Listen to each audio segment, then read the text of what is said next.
Alright, so this video is for Alex, just banging out this quick YouTube in-stream ad video. I'm going to probably pause it along the way so it doesn't get too long. Obviously, I have no idea what the goal is as far as what the industry or anything like that, which will change how you target this thing. But setting up wise, log into your AdWords account, make sure you are a user or you have somebody who's a user to your YouTube account. What you're going to do is to get started, you want to make sure you link accounts. So you want to just go ahead and click on the, I just did it without talking, linked account section here. Look for YouTube, details, you want to add channel. So you want to go to YouTube, go to your channel, copy the URL for it. I happen to have it.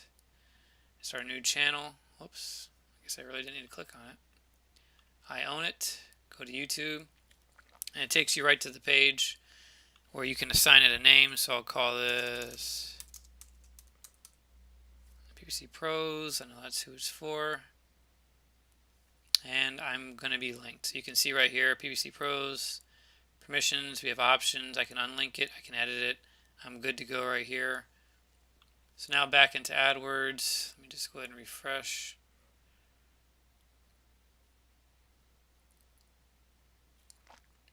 And you can see we're linked. We can do calls to action, remarketing, and engagement. You want to just have everything connected. So now when it comes back to actually creating a campaign, that's going to be a little bit, I can show you some of the steps, but really you're going to have to do a little bit of research. So you can target by keywords, you can target by placements, which would be a YouTube video or a YouTube channel. As long as they're monetizing their videos with ads, you can do certain audiences. So depending on what the product is or the goal, that will determine what it is you want to do. So you want to choose a new video campaign. And I just do things without a goal a lot of times. I know what my goal is. I don't need to tell Google. They'll figure it out. Video campaign, so we'll just name it Test Campaign 1. Daily, yeah, budget daily, or you could do campaign total if you want to just run like a pilot. We'll just do daily, $10 a day. Delivery method, standard is fine. And I don't usually have a start or end date. Hopefully, networks, this is where you can choose whether or not you want to show ads on the display network, meaning like videos that are not actually on YouTube. I mean, for the beginning, I'd probably just leave it as is for right now. Choose your languages, which for me is going to be English almost all the time. Our geo-targeting, right? United States should be fine for most businesses unless they're local. And then maximum cost per view.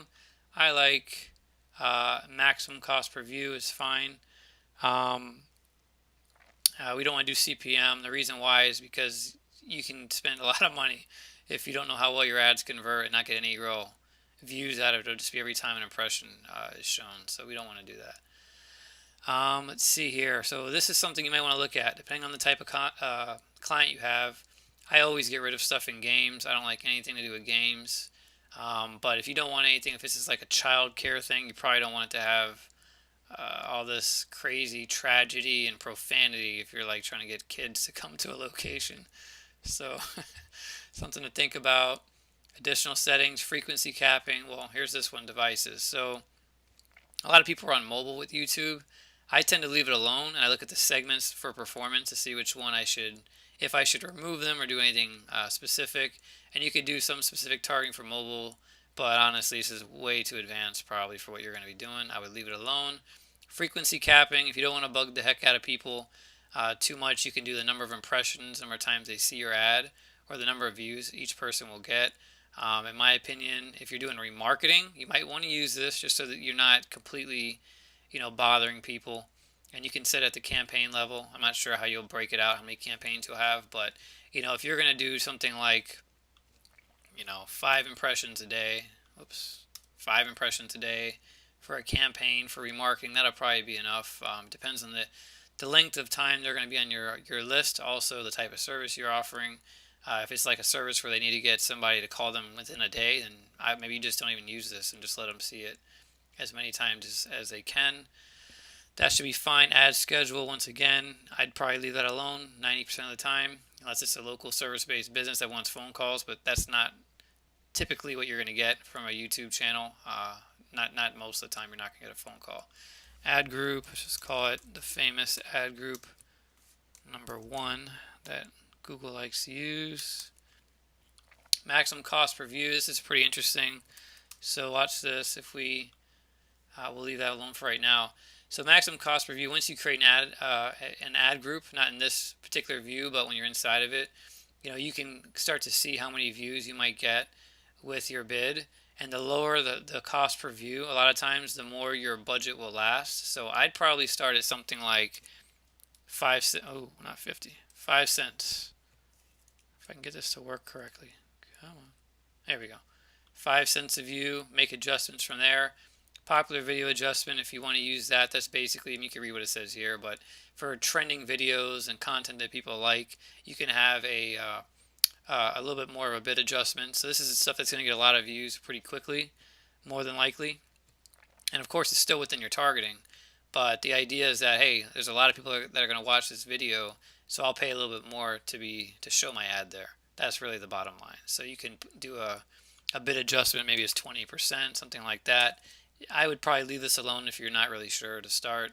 Demographics, this is where you get into who is my customer. Is this somebody who's male, female, you don't know? I'd leave it alone. Anything you don't know, just leave it alone. If you know for sure that you're selling stuff to parents like childcare, then you probably don't need not a parent. I'd leave unknown because there's a humongous percentage that Google is not sure about, and I would leave that alone. If you know that the person needs to be, this is something for people in their college years, and probably 65 and plus is not going to be a good target, right? This is all based on your target. Can't really help you too much with that part of it. So audiences, this is where you can choose people by their affinity. Generally, since you're talking about remarketing in your posts in the group, you're going to want to choose your list. I don't have any lists, and this is a brand new account for this demo. But you would choose your list here. You'd add it. You'd want to make sure you're doing that. You could also test if you want to do something outside of it, like affinity audiences, or people who are looking for browsing certain things online. So in-market audiences, that type of thing, might be something to look at in the future. But for now, you would just choose your remarketing list, and then from there, I would probably, if you're going to do remarketing, not choose any of these other keywords or topics. If you had like a really humongous list, then it might make sense. But more than likely, if it's just a small list, you're going to overqualify who you're targeting. So I would just leave it alone. And then we'll skip the ad creation for right now, just so we can get this going. Skip, save and continue. So this is where you want to choose your ad format, right? So in-stream ad is what we're talking about.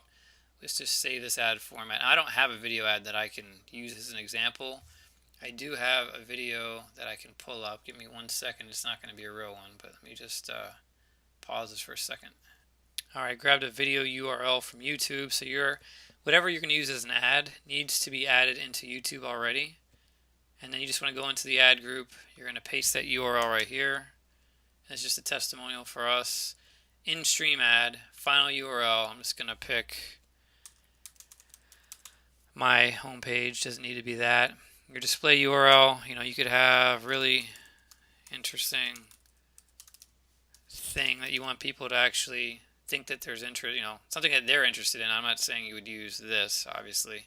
The idea here is that if the people see a display URL, make it relevant to what you're going to take them to, or to what it is you just showed them in the video. You can use auto-generate an image if you're not really sure, but uploading an image, if you have one, 300 by 60 is not a bad idea. It basically is just a companion banner. So basically, if you were to see this on a desktop, companion banner is usually on the top side. Oh, actually, in stream, you're not going to see it there. Sorry. This is for the other style. Computers only. So what you want to do is add this. We'll call this add v1. Save and continue. And then from there, you have an ad. It's under review. So what we want to do next, once you get to this point, you want to go videos, and we want to edit the call to action. This is important. This is basically, I can't show you. I'll try to find a video where I could show this to you, but I think it'll give me a preview anyway once I add it. This is where you want to have like that little box that pops up in the corner here at the beginning of the video. If you don't have that, it's really hard for people to know where to click, right? Because they're seeing this over another video. So this is where you want to put like, hey, you know, click here to learn more. I know that's the most corny call to action in the world, but just bear with me here. Really interesting. Oops.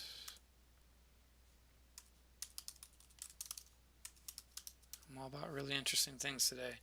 And then of course you want to make sure, like, this is going to auto-populate your destination URL. So this obviously does not exist on my website, so you got to make sure you fit that. Now this is where you can put like a little 74 by 74 image in the call to action overlay. You're looking at your video, it might be a good idea to use something that contrasts with the background of the video. The overlay itself is, the opacity means you can see through it, like it's transparent a little bit. So you can see the video playing behind it. So let's say you have, in this particular case, you can see the video that is kind of dark. It's actually inside his car. So I might use something that's like a lighter, like maybe pastel color, something that's going to pop when that thing shows up, so people will notice it. You don't have to do that. It just won't show much. It won't show much. It'll just be like the regular default call to action, and then I would leave it enabled on mobile for sure. Hit save, and let's see if we can preview. Okay, so this is the call. Oops, I don't know what's going on there. This is the call to action overlay, which is blocked by that stupid more videos text. But you can see right here, you would have an image, and you can see right here, there's your URL, your display URL. Let me see if I can click off of this. Yeah, it's not helping me. But this thing will close after a few seconds, right? So this is where people are going to click through to go to your page. So this is really important to have. And that's pretty much it. I mean, looking at the stats for the campaign is obviously a whole other story. But make sure you do this call to action. If you don't, it's going to be much harder for people to know how to click through to the site. Also, you might want to mention the URL in the video, in the commercial. Also, maybe add it as a banner somewhere along the video that stays, whether it be the top, the side. I'm not exactly sure what it is you're doing. Once again, it might be tacky. It might be just what the doctor ordered. I don't know. But give that a shot, and I hope this video helps. Let us know if you have any questions. Thanks.